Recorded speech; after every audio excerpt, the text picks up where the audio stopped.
नमस्कार दोस्तों, मैं शिवजी बेनीवाल। मेरे इस YouTube चैनल पर आप सभी का हार्दिक स्वागत है और मैं उम्मीद करता हूं कि आप सभी स्वस्थ होंगे। तो आइए दोस्तों, आज इस वीडियो में हम बात करते हैं ध्वजांक विधि से भाग देना। क्वेश्चन नंबर 11 तक हम पिछले वीडियो में कर चुके हैं बात। अब हम क्वेश्चन नंबर 12 में ध्वजांक विधि से भाग देंगे।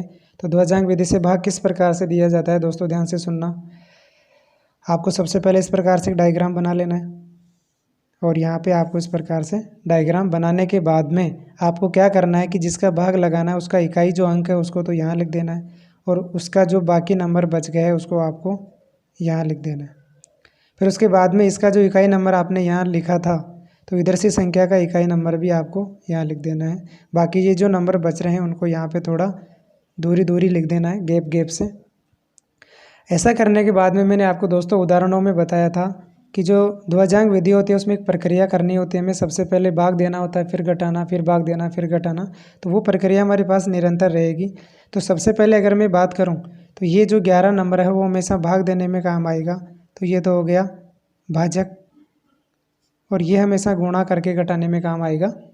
तो सबसे पहले हम भाग लगाएंगे दोस्तों 45 में भाग लगाएंगे हम किसका, 11 का। तो 45 में 11 का भाग देंगे तो हमारे पास भागफल कितना आया, 4। 11 चौक 44 होता है। और शेषफल की अगर हम बात करें तो शेषफल कितना आ जाएगा दोस्तों, 1। शेषफल कितना आ जाएगा, 1। तो भागफल को तो हमेशा यहाँ लिखना है तो ये 4 लिख दिया। और शेषफल जिसको लिखते हैं वो हम आगे वाले नंबर के पास में लिखते हैं। फिर दूसरा काम मैंने बताया आपको घटाना। घटाना किसको हो, यहाँ हमारे पास संख्या मिलकर बन गई कितनी, 13। और इस 13 में से हम घटाएंगे किस किस को, ये जो 2 है वो इस भागफल से गुणा होकर घटता है। तो हम घटाएंगे 2 × 4 करके। तो दोस्तों 13 में से 4 दूना कितना हो गया, 8। और 13 में से 8 जाएगा तो शेषफल कितना बचेगा, 5। अब हमें वापस क्या करना है दोस्तों, घटाने के बाद में भाग देना। और भाग किसका देना, किस में देना है, 5 में। और देना है किसका, 11 का। तो देखिए दोस्तों, जब भी हम भाग देते हैं और जिस संख्या में भाग लगाते हैं तो वो अगर जिसका भाग लगा रहे हैं उससे छोटी आ जाती है तो हमेशा भागफल जो है वो कितनी बार जाता है, 0 बार। और वही संख्या जो ऊपर लिखी हुई है वो क्या हो जाती है दोस्तों, शेषफल। तो इसमें भागफल तो 0 बार गया तो उसको यहाँ लिख देंगे और शेषफल कितना बचा, 5। तो शेषफल उसके जस्ट आगे वाली संख्या के पास में लिखा जाता है। फिर इसके बाद में आपको क्या करना है दोस्तों, 4 नंबर जो स्टेप उसमें घटाव करना है। तो घटाव करेंगे हम किस किस का, हमारे पास संख्या मिलकर कितनी बनी, 52। और इसमें से घटाएंगे हम किस किस को, ये जो 2 है और अगला भागफल है। तो 2 और 0 को गुणा करके घटाएंगे। तो दोस्तों 52 माइनस किसी भी संख्या को 0 से गुणा करते हैं तो 0, और 52 में से 0 जाएगा तो 52, यानी आपका शेषफल कितना आ गया, 52। तो इस क्वेश्चन के लिए हमारे पास जो भागफल है वो 40 रहेगा और इसी क्वेश्चन के लिए हमारे पास जो शेषफल है वो 52 रहेगा। 13 की बात करते हैं दोस्तों। जो क्वेश्चन नंबर 13 में है, हमें 1234 में भाग लगाना है किसका, 42 का। और वो भी हमें ध्वजांक विधि से भाग लगाना है। तो देखिए दोस्तों, क्वेश्चन नंबर 13 को हम किस प्रकार से कर पाएंगे, ध्यान से देखना आप लोग। सबसे पहले आपको क्या करना है, एक डायग्राम बना लेना है इस प्रकार से। इस डायग्राम को बनाने के बाद में आपको कुछ नहीं करना, हम जिसका भाग लगा रहे हैं उसका इकाई नंबर को तो यहाँ लिख देना है और जिस संख्या में लगा रहे हैं उसका इकाई नंबर आपको यहाँ लिख देना है। उसके बाद में ये जो 4 बच रहा है उसको आप यहाँ लिख दीजिए और इसमें जो संख्या मिलकर बची उसको आप यहाँ थोड़ा दूर दूर करके लिख दीजिए। अब ये जो 4 होगा ये हमेशा भाग देने में काम आएगा, इसलिए इसको कहेंगे हम भाजक। और ये 2 हमेशा गुणा करके घटाने में काम आएगा। ध्वजांक विधि में सबसे पहली प्रक्रिया भाग देने की होती है दोस्तों। तो हम 12 में भाग लगाएंगे किसका, 4 का। आपको पता है 12 में 4 का भाग लगाने पर हमारे पास जो भागफल है वो 3 आएगा और शेषफल कितना आएगा दोस्तों, 0। 12 में 3 का भाग लगाया, भागफल 3 हुआ, शेषफल कितना हुआ, 0। शेषफल को यहाँ पे लिखा जाता है और जो भागफल को तो यहाँ पे लिखा जाता है और जो शेषफल होता है उसको जस्ट आगे वाली संख्या के पास में लिखा जाता है। अब आपको क्या करना है, दूसरा काम घटाने का होता है। तो हमारे पास संख्या मिलकर बन गई कितनी, 0 और 3। और इसमें से हम घटाएंगे किस किस को गुणा करके, ये 2 और ये 3 को। तो आपको पता है 2 और 3 को गुणा करके घटाएंगे तो 0 3 माइनस से कितना हो गया दोस्तों, माइनस के 3। घटाने पर जैसे ही माइनस की संख्या आती है आपको क्या करना है, इस प्रक्रिया को कैंसिल कर देना है और आपको भाग दोबारा से देना होगा। तो इसमें ये भी कैंसिल हो जाएंगे आपको पता हो तो देखिए दोस्तों, हम प्रक्रिया को दोबारा भाग देंगे। कैसे देंगे तो 12 में ही भाग देंगे 4 का। लेकिन करना कुछ नहीं है कि पहले आपने भागफल यहाँ 3 रखा था, अब की बार इससे 1 कम रख लीजिए, 2 रख लेंगे। तो शेषफल कितना रहेगा, आपको पता है 4 का भाग इसमें 12 में 2 बार देंगे तो 4 दूने 8 होता है, और 12 में से 8 गए तो आपके पास शेषफल कितना बचा 4। तो अब आपको ये जो भागफल 2 आया है उसको तो यहाँ लिखना है, और शेषफल जो 4 आया है उसको यहाँ पे लिखना है। तो आपके पास भाग देने के बाद में हमें वापस क्या करना है, घटाना। और आप घटाएंगे तो संख्या कितनी मिलकर बनी आपके पास 4 और 3। 4 और 3 का मतलब 43 बना, और 43 में से आप घटाएंगे 2 और 2 को गुणा करके, तो आपके पास 2 × 2, तो 43 - 4 करेंगे तो आपके पास बचेगा 39। अब वापस आपको क्या करना है, घटाने के बाद में भाग लगाना है। भाग किस में लगाएंगे आप लोग दोस्तों, 39 में, और 39 में 4 का भाग लगाएंगे तो आपके पास शेषफल भागफल कितना रहेगा, 4 नाम 36 होता है, और शेषफल कितना बचेगा 3, क्योंकि 39 में से 36 गए तो शेषफल 3 आएगा। तो ये जो भागफल है उसको तो आप यहाँ लिख दीजिए, और जो शेषफल है उसको आगे वाली संख्या के पास में। आपने यहाँ क्या लगाया दोस्तों, भाग लगाया, और भाग लगाने के बाद में घटाने वाली प्रक्रिया होती है। तो आपके पास जो संख्या मिलकर कितनी बन गई 34, और उसमें से हमें घटाना है किस किस को गुणा करके, इस 2 को, और ये जो आगे वाला भागफल आया, तो 2 × और 9 ये आपको घटाना है किस में से, 34 में से। तो 34 में से 9 दूना 18 हो गया। तो दोस्तों 14 में से 8 जाएगा तो 6 रहेगा, और 2 में से 1 गया तो 1 रहेगा। तो हमारे पास जो शेषफल है वो कितना आ गया दोस्तों, 16। तो इस क्वेश्चन के लिए अगर हम बात करें तो ये जो 29 है वो तो इस क्वेश्चन के लिए भागफल रहेगा, और ये जो 16 है वो इस क्वेश्चन के लिए किसका काम करेगा, शेषफल का। अब हम बात करते हैं दोस्तों क्वेश्चन नंबर हमारे पास 15। क्वेश्चन नंबर जो 14 है वो हम दोस्तों उदाहरण नंबर 14 में कर चुके हैं। तो उदाहरण नंबर जो 14 है वही क्वेश्चन नंबर हमारे पास कौन सा है, 14 नंबर का क्वेश्चन ही 14वां उदाहरण है, जो कि हम पहले कर चुके हैं। अब हम देखते हैं क्वेश्चन नंबर 15, और क्वेश्चन नंबर 15 में भी हमें ध्वजांक विधि से ही भाग लगाना है दोस्तों, लेकिन हमारे पास संख्या थोड़ी बड़ी है तो कोई बात नहीं, कितनी बड़ी संख्या आ जाए हमें करना वैसे ही है। सबसे पहले आपको क्या करना है, इस प्रकार से आपको एक डायग्राम बना देना। अब आपको क्या करना है, जिसका हम भाग लगा रहे हैं 879 का भाग लगा रहे हैं हम, तो इसमें से जो लास्ट का इकाई का नंबर हो तो आपको यहाँ लिख देना है। जिसका भाग लगा रहे हैं उसका लास्ट का नंबर यहाँ लिखना है, इकाई का नंबर, और ये जो संख्या है उसका इकाई का नंबर आपको यहाँ लिखना है। इसका इकाई का नंबर हमने कहाँ लिख दिया, यहाँ पे। अब ये जो नंबर बच गया उसको आपको कहाँ लिख देना है, यहाँ पे।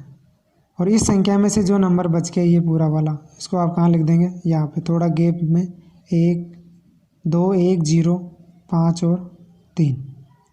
ऐसा लिखने के बाद में आपको वही प्रक्रिया स्टार्ट करनी है दोस्तों। सबसे पहले भाग करना होगा आपको। तो देखिए दोस्तों, आप 87 का भाग लगाएंगे तो ये 210 में जाएगा, तो 210 में हमें भाग लगाना है किसका, 87 का। तो दोस्तों भागफल तो कितना आएगा, इधर लगा के देख लेते हैं। 87 × 2 करेंगे आप तो ये 14 हो जाएगा, 1 16 और 1 17। तो 210 में से 174 घटा लीजिए आप, तो ये 10 में से 4 गया तो 6। इधर आपके पास 20 से 36, यानी आपके पास जो भागफल है वो तो 2 बार गया दोस्तों, और जो शेषफल है वो आपके पास कितना आ गया, 36। तो मैंने आपसे कहा कि जो शेषफल है उसको जस्ट आगे वाली संख्या के पास में लिखना है। तो ये जो 1 है इसके पास में लिखा जाएगा 36। दूसरा काम हमें क्या करना है दोस्तों, घटाने का होगा। तो हमारे पास संख्या यहाँ पे 361 बन गई है मिलकर। तो इस 361 में से घटाएंगे हम किसको, यहाँ पे भागफल लिखा नहीं मैंने, तो इसको 9 को, और ये जो अभी भागफल आया उसको गुणा करके घटाना आपको 361 में से। तो आपके पास दोस्तों ये 361 है, और ये 9 दूना कितना हो गया, 18। अब आपको पता है 11 में से अगर 8 जाएगा तो 3 रहेगा, और यहाँ 35 में से 1 गया तो कितना रहेगा, 34। यानी दूसरा घटाने के बाद में तीसरा काम जो आपका होगा वो भाग देने का होगा। हमारे पास संख्या मिलकर बन गई 343, और इसमें हमें भाग लगाना है किसका, 87 का। तो दोस्तों जो भागफल होगा वो हमारे पास कितना आएगा। अब 343 में अगर हम भाग लगाएं 87 का, तो देखिए दोस्तों हम 87 को 3 से गुणा करके देख लेते हैं। तो 7 × 21 हो गया 2, 8 × 24 और 2 कितना हो गया दोस्तों, 26। तो भागफल कितनी बार लगाएंगे हम, 3 बार। और शेषफल कितना रहेगा उसको देखने के लिए आपको इधर देखना है। हमारे पास 343 है, उसमें से घटाएंगे हम 261, तो ये हमारे पास 2 बचेगा। ये 3 में से गया तो 2, और ये हमारे पास 34 है, और 34 में से 26 आएगा तो हमारे पास बचेगा 8। तो कहने का मतलब भागफल 3 हुआ, और इसके लिए शेषफल कितना हुआ, 82। तो मैंने आपसे कहा कि जो भागफल है उसको तो आपको यहाँ लिख लेना है, और ये जो शेषफल आता है इसको जस्ट आगे वाली संख्या के पास में लिखते हैं। तो ये 82 के जस्ट आगे लिखांक में आएगा।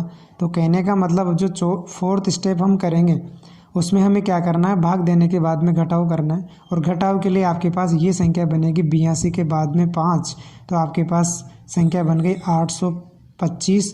माइनस करना है आपको इन दोनों को, 9 × 3। तो आपको पता है दोस्तों, अगर 9 × 3 करते हैं तो 825 में से आपको क्या घटाना पड़ेगा, 825 माइनस करना पड़ेगा आपको 27। तो कहने का मतलब ये 15 में से अगर 7 जाते हैं तो 8 रह जाएंगे, और ये 81 में से अगर आप 2 घटाते हो तो आपके पास रह जाएंगे 79। अब आपको क्या करना, वापस भाग देना है। तो आपके पास संख्या मिलकर बन गई 798, और इसमें आपको भाग लगाना है 87 का। देखिए दोस्तों, भागफल कितनी बार जाएगा आपके पास। भागफल हम निकालते हैं, इधर कैसे निकलेगा ध्यान से देखना दोस्तों, यहाँ पे करके देखते हैं। 87 × 9 करते हैं तो ये 9 7 63 हो गया, 6 9 8 72, और 6 कितने होते हैं 78। तो कहने का मतलब 798 में से अगर हम 783 घटाते हैं तो आपके पास 8 और 7 कितना बच जाएगा दोस्तों, 15। तो कहने का मतलब भागफल तो कितना हुआ दोस्तों, 9, और शेषफल कितना बच गया, 15। तो भागफल को तो आप यहाँ लिख दीजिए, और शेषफल को क्या लिखेंगे, जस्ट इसके आगे वाली संख्या के पास में। अब आपको पता है आपके पास जो संख्या मिलकर बनी दोस्तों, अब छठा काम जो होगा वो घटाने का होगा, क्योंकि भाग देने के बाद में घटाने का काम होगा। तो ये जो 15 है वो जस्ट 3 के आगे है, ये जो 15 है दोस्तों वो जस्ट 3 के आगे है। तो हमारी जो संख्या है वो मिलकर बन गई 153, और 153 में से हम घटाएंगे इन दोनों को 9 × 9 करके। तो आपको पता है कि 153 में से अगर हम 9 × 9 घटाते हैं तो हमारे पास कितना घटाना पड़ेगा, 81। तो कहने का मतलब 3 में से गया तो 2 बचेगा, और यहाँ 15 में से 8 गया तो 7 बचेगा। तो कहने का मतलब अब हमारे पास संख्या मिलकर कितनी बन गई दोस्तों, 72। अब इसमें हम क्या लगाएंगे दोस्तों, भाग लगाएंगे। तो यहाँ पे देखना दोस्तों, अब हम काम करेंगे किसका, भाग देने का। घटाने के बाद में भाग देना। अब 72 में हम भाग लगाएंगे किसका, हम भाग लगाते आ रहे हैं 87 का। तो देखिए दोस्तों, ये मैंने आपको पहले भी समझाया था कि जब किसी में हम भाग लगा रहे हैं संख्या में, तो अगर भाग जिसमें लगा रहे हैं वो छोटी है, जिसका भाग दे रहे हैं वो बड़ी है, तो भागफल हमेशा 0 आता है, और शेषफल हमेशा वो ऊपर वाली संख्या ही आ जाती है। यानी शेषफल 72 रहेगा और भागफल क्या रहेगा, 0। तो देखिए दोस्तों, हम भागफल को तो कहाँ लिखते आ रहे हैं, भागफल लिखा जाता है इसमें, और शेषफल लिखा जाएगा यहाँ पे। तो 72 हमारे पास क्या आ गया दोस्तों, शेषफल। तो कहने का मतलब अब हम क्या करेंगे, भाग देने के बाद में घटाएंगे। तो देखिए दोस्तों, 8वें नंबर की जो स्टेप होगी उसमें हम घटाएंगे किसमें, हमारे पास संख्या मिलकर बन गई 722। आप देख सकते हैं यहाँ पे ये जो संख्या है हमारे पास मिलकर कितनी बन गई, 722। और इसको घटाएंगे हम किस किस को गुणा करके, ये 9 और ये 0। तो 722 में से अगर आप घटाते हैं किसको, 9 × 0 करके, तो आपको पता है दोस्तों 722 माइनस किसी भी संख्या को 0 से गुणा करते हैं तो वो 0 होती है। कहने का मतलब आपके पास जो शेषफल है वो कितना आ गया, 722। तो आप इस 722 को यहाँ पे लिख दीजिएगा, ये 722। तो इस क्वेश्चन के लिए आपका जो भागफल है वो तो 2390 आ गया, और जो शेषफल है वो कितना आ गया, 722। तो इस प्रकार दोस्तों आज हमने देखा कि जो ध्वजांक विधि से भाग किस प्रकार से किया जाता है। तो दोस्तों आप बने रहिएगा, वीडियोज़ को देखिएगा, और इसको ज़्यादा से ज़्यादा शेयर और सब्सक्राइब कीजिए। जय हिंद, जय भारत।